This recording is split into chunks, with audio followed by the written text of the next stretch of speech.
My dad, this is him as a young man with curly hair and chaps. Do you see he has chaps on? Wow. And his band. Yeah. And his band. This is a later picture.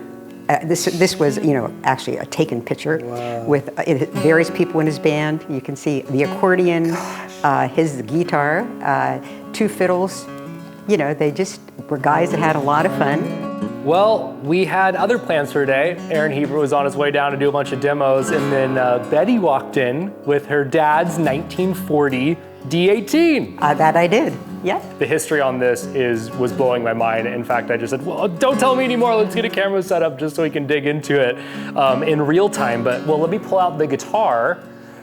So what was your dad's name? My dad's name was Willis Meyers. Okay. And he lived in Pennsylvania and did all of his entertaining and mostly there, sometimes New Jersey, but Pennsylvania largely. Yeah.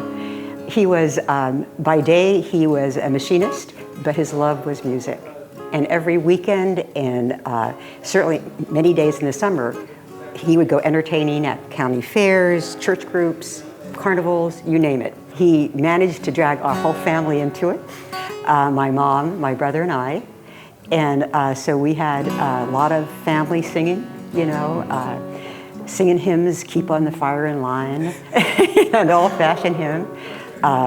I was noted for singing All I Want for Christmas Is My 2 Front Teeth. Did you get them? Yeah, I did, eventually. So it was just music was a big part of our family. And this was the guitar making the noise when you guys were doing all this. Absolutely, absolutely. He was playing it, he'd work at his job, come home every day, strumming his guitar, just picking away at it. Eat dinner, strum his guitar, and go to bed, and repeat. And then on weekends we'd entertain, and it was just his love of his life. Wow. Yeah. You're telling me that this has been in the Ryman, right? In the Ryman Auditorium. Yep. My dad and I were there. He had this guitar. I was probably 8, singing. Really? Yeah. It was fun. 8-year-old kids aren't afraid. They just love what they're doing.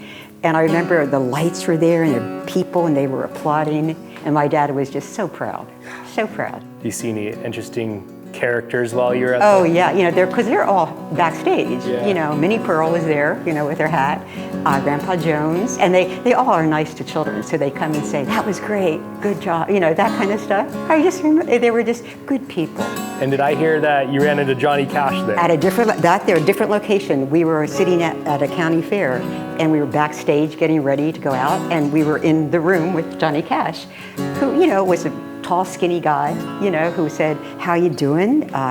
Do you like singing? We just had a little conversation. He was very nice, This is amazing. Yeah, it was just fun. My dad, his best man was Roy Rogers. Roy Rogers. King of the Cowboys. Yeah, Roy Rogers. He knew Pat Boone. He kept in touch with people. We got Christmas cards from these guys. This is crazy. It was crazy. But it was a warm relationship. Musicians are like that, of course, And he was just proud to be a musician. It was what he wanted to do. He loved his guitar. He had a 5-string banjo that he played too. Yeah. Just the whole deal. Well, I love this. I mean, the guitar is definitely a working man's guitar, the double pick guard. Yeah, it's been strummed a lot, picked a lot. He did. I mean, this is what they were built for, right? Absolutely. Here is a posed picture of him. Wow. Look at that. Yeah, that's before he did the double pick guard. That guitar was virtually new back then. Back then, yeah. Gosh, that shirt is amazing. Yeah. And he published a little book of hymns. We sang a lot of hymns. Presented at places like Lehigh University. There was, a bunch of people, and he was among them. He did this for 50 years. Yeah. He had radio stations put in, after he didn't want to drive to Allentown, which was close to our home, not too close, the radio station put in a special thing where he had a radio station in his bedroom, a spare bedroom. And he would broadcast on Saturdays and Sundays.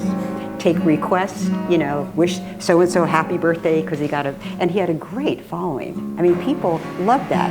You know, it was personal. It was personal. He'd do requests, songs that they wanted. He and my mom had a beautiful singing voice, as it turned out, and they would sing duets. He'd sing solos. He'd drag us into singing, you know, we were home. It was just a family deal. So you've been kind of just protecting this for a while? And Yeah, he gave it to me. He's been deceased now for a while, and I, you know, had it here, and it's been sitting there. Yeah. You know, I don't play, and I know my dad would always say, guitars need to be played. And, you know, one of my favorite songs that he would play for me was Wildwood Flower.